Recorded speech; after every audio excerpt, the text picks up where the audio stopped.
मुख्यमंत्री माझी लाडकी बहीण योजना अर्ज नमुना खालीलप्रमाणे आहे. 1. महिलेचे संपूर्ण नाव, महिलेचे लग्नापूर्वीचे नाव, महिलेचे लग्नानंतरचे नाव. नंबर 2 ला दिलेला आहे जन्मदिनांक, दिनांक, महिना आणि वर्ष. 3 नंबरला बघा अर्जदाराचा संपूर्ण पत्ता लिहायचा आहे. 4 नंबरला जन्माचे ठिकाण, जिल्हा, गाव किंवा शहर, ग्रामपंचायत, नगरपंचायत, नगरपालिका आणि खाली तुमचा पिनकोड. 5 नंबरला अर्जदाराचा मोबाईल क्रमांक. 6 नंबरला अर्जदाराचा आधार क्रमांक. त्याच्यानंतर 7 नंबरला आहे शासनाच्या इतर विभागामार्फत राबविण्यात येणाऱ्या आर्थिक योजनेचा लाभ घेत आहात का. खाली आहे होय किंवा नाही आणि घेत असला तर दरमहा किती घेताय ती रक्कम तिथे टाकायची आहे. 8 नंबर आहे वैवाहिक स्थिती. वैवाहिक स्थिती जर तुम्ही विवाहित असलात, कोणी घटस्फोटित असतं, कोणी विधवा, परित्यक्त्या, निराधार, जे काय असाल ते तिथं लिहायचं आहे. 9 नंबरला आहे अर्जदाराचे बँक खाते असलेल्या बँकेचा तपशील.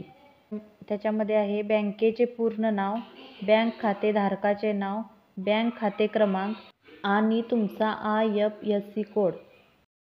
क्रमांक 10 आपला आधार क्रमांक बँक खात्याला जोडले आहे काय, होय किंवा नाही.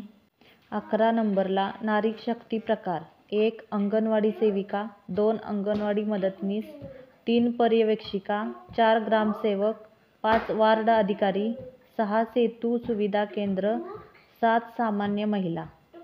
क्रमांक 12 खालील सर्व कागदपत्रांच्या प्रती सादर करण्यात यावी. तरी ते कागदपत्र कोणकोणती लागणार आहेत ते बघा.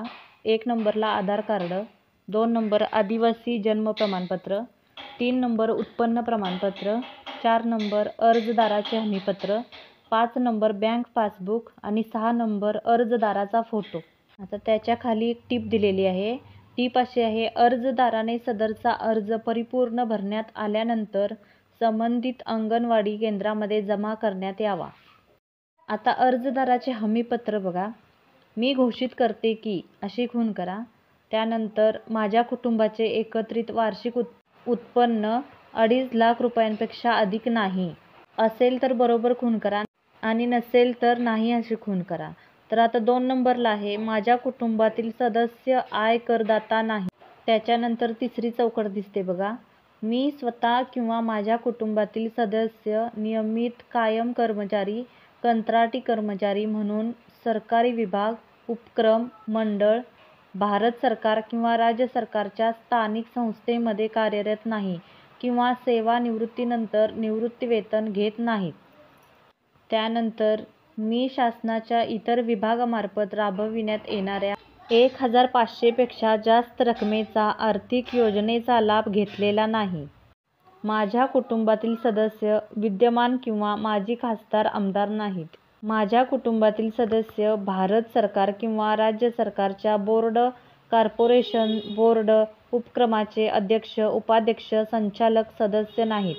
माझ्या कुटुंबातील सदस्यांची संयुक्तपणे 5 एकरपेक्षा जास्त शेतजमीन नाही.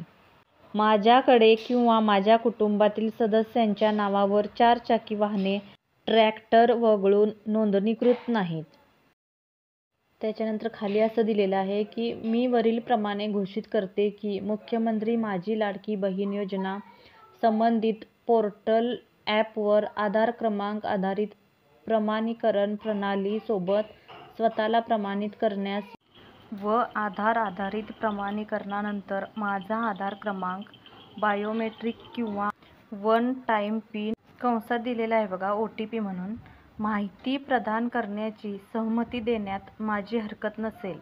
मी हे देखील सहमती देते की मुख्यमंत्री माझी लाडकी बहीण योजना माझी ओळख पटविण्यासाठी व प्रमाणित करण्यासाठी माझ्या आधार क्रमांकाचा वापर करू शकतात.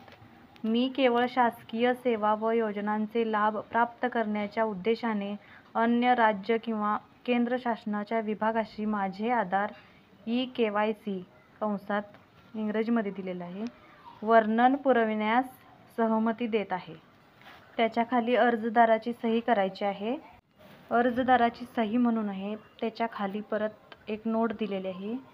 उक्त प्रपत्र केवळ ऑनलाईन अर्ज दाखल करण्याच्या हेतूने माहिती एकत्रित करण्याकरिता आहे. आणि 2 नंबरला आहे, अर्ज ऑनलाईन पद्धतीने सफलतापूर्वक प्रविष्ट झाल्यानंतर खालील पावती प्रदान करण्यात येईल. तसेच SMS, WhatsApp द्वारेसुद्धा पाठविण्यात येईल. अर्ज दाखल झाल्यानंतर सदर पावती फाडून देण्यात येईल कार्यालयीन कामकाजाकरिता. नंतर आहे मुख्यमंत्री माझी लाडकी बहीण योजना अर्जाची पावती. आणि त्याच्याखाली आहे मुख्यमंत्री माझी लाडकी बहीण योजनेंतर्गत आपला ऑनलाईन ऑफलाईन अर्ज यशस्वीपणे दाखल करण्यात आला आहे.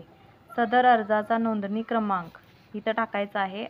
आणि त्याच्याखाली आहे अर्ज स्वीकारणाऱ्याची स्वाक्षरी.